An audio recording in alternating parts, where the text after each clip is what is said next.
Hello மக்களே, உங்களுக்காக ஒரு நல்ல சைஃபை த்ரில்லர் சீரீஸ் கொண்டு வந்திருக்கேன். ஜி5ல இருக்குது, தமிழ் டப்பிங்லேயே இருக்குது. பேர் கியாரா கியாரா. இதோட ஒன்லைன் என்ன அப்படின்னு பார்த்தீங்கன்னா, one of the hero, 2 heroes இருக்காங்க. அதில் ஒரு ஹீரோ இன்ஸ்பெக்டராக இருக்கார் 2016. அவருக்கு ஒரு வாக்கி டாக்கி கிடைக்குது. அந்த வாக்கி டாக்கி 1919 ஒரு ஏஎஸ்ஐயாக இருந்தவருடைய வாக்கி டாக்கி. அது என்ன நடக்குதுன்னா 11:11, அதாவது ராத்திரி 11:11க்கு தான் அது டிரான்ஸ்மிஷன் ஆகும். இங்கே இருக்கிற ஒரு ஹீரோ, அதாவது 2016 இருக்கிற ஹீரோ 1990 இருக்கிற ஹீரோ கிட்ட பேசுகிறாரு.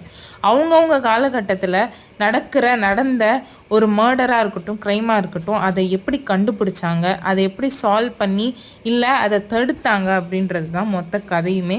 ரொம்பவே ட்விஸ்டடாக இருக்குது, ரொம்ப ப்ரெடிக்டபுளாக இல்லை. இவங்க கொலகாரங்களா இவங்களான்னு நம்ம கணிக்கும் போது அவங்க வேற ஒரு ட்விஸ்ட்டு கொடுத்துட்றாங்க. இதே மாதிரி நிறைய சீரீஸ் வேணும்னா மறக்காம என் பேஜை ஃபாலோ பண்ணிக்கோங்க. பாய்.